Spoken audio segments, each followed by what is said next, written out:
What is up sa inyo mga toys? Tara, samahan nyo ako at ipapasyal ko kayo dito sa napakagandang resort na napuntahan namin ngayon dito sa Tanay Rizal.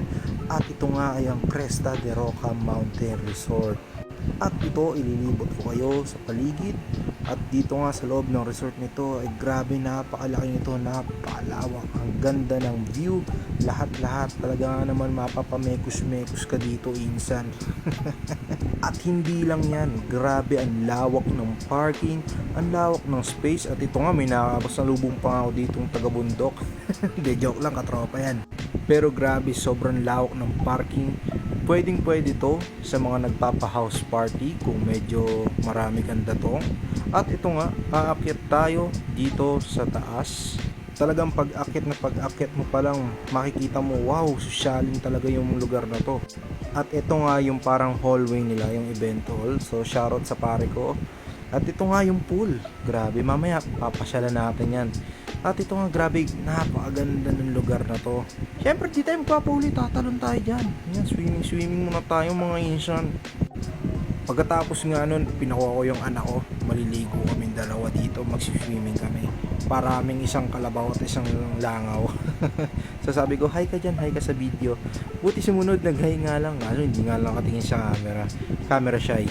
At syempre, meron ding swimming pool pang bagets, di ba? So hindi mo OP yung ating mga chikiting pag swimming. At ito nga ako, pa-floating lang para masalbabidang malaki. Pagkatapos nga niyan, kinuha ni Mrs. si baby para ubaran ng damit kasi nga magsiswimming pa kami.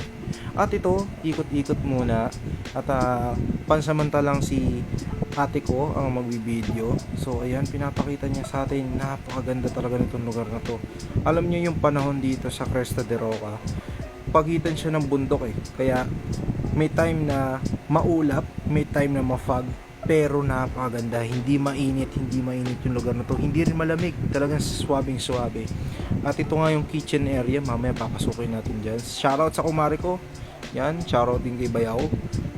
At ito nga kami, ayan kaming dalawang mag-ama, nagsiswimming. So tinatawag ito ng ate ko, sabi niya, oh, kaway-kaway siya, swimming. At ito nga, enjoy na enjoy yung anak ko, kahit 1 year old pa lang siya, nag-i-enjoy na siya. Alam na alam ko yun dahil parang daw niya pa lang. Hindi naman kasi malamig yung pool eh, kaya swabing-swab. At ito na nga ang isa sa mga palaro dito. Yeah, may basketball court. So tignan niyo yung parking, isipin niyo kung puno yan ng sasakyan. Talagang swabing-swabe, sulit na sulit. Ibang klase nga din talaga tong view na to. Isipin nyo, may rooftop, nakita nyo yung bundok, malayo sa syudad, walang usok na kahit ano, walang sigawan, walang ingay. Talagang napakasulit ng lugar na to. Babalik at babalik kami dito, abangan nyo lang.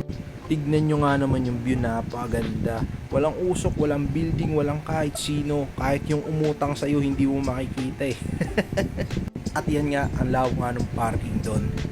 Talaga nga namang itong lugar na pinuntahan namin na to, sulit na sulit para sa mga family bonding, sa mga retreat, sa mga nagti-team building. At syempre, kung mahilig kayo sa mga house party, sulit na sulit talaga to. Kaya punta na kayo dito guys. Talaga nga naman, grabe. Over kasiyahan talaga kami dito. Alam niyo yun? Tingnan nyo kasi yung lugar dito, ang ganda. Kaya nga itong tulay na to eh, pang IG na yan, pwede na yan eh, di ba? Grabe nga naman talaga, tingnan nyo. Pwede na kayo kahit saan sulok kayo pumunta, ang ganda, walang pangit na bagay dito. Alright. At ito nga yung kitchen area. Dito nga nagluluto ng tanghalian, ng kahit ano. At meron dyang dalawang rep, pwede kayo mag-imbak dyan ng mga inumin, mga alak, at ng kahit ano pa. Di ba kumare? What? Nahiya pa. At ito nga yung anak ng tropa ko.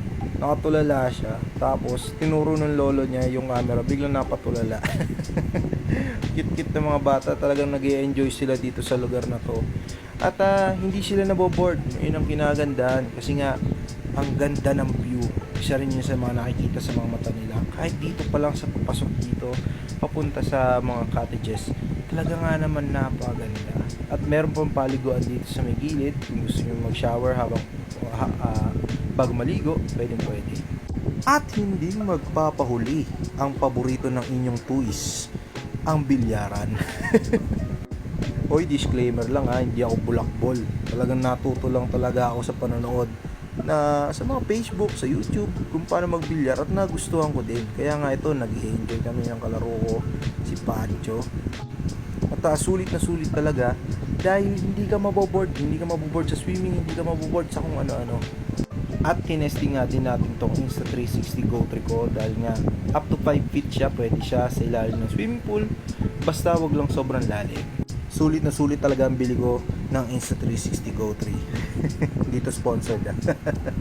At ito nga, syempre swimming tayo dahil nga shokoy ako at gusto kong mababad sa swimming pool. Ito nga, may isa pang shokoy na pumunta sa akin. Shoutout sa tropa.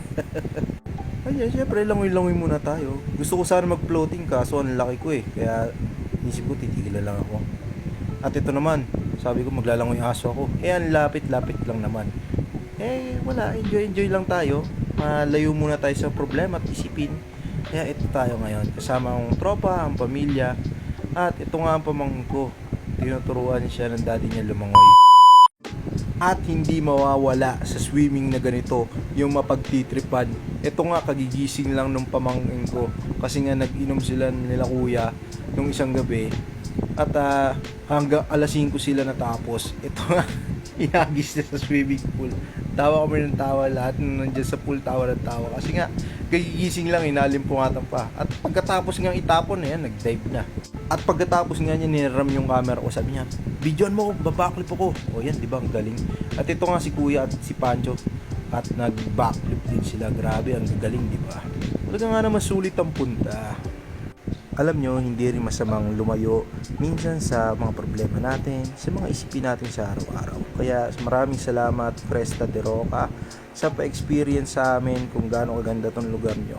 Salamat din sa mga nakasama namin, sa family at kaibigan namin. At iiwan ko yung page nila dito, yan sa screen. So i-message nyo na lang sila pag may inquiries kayo. Alright, hanggang dito na lang. Bye-bye!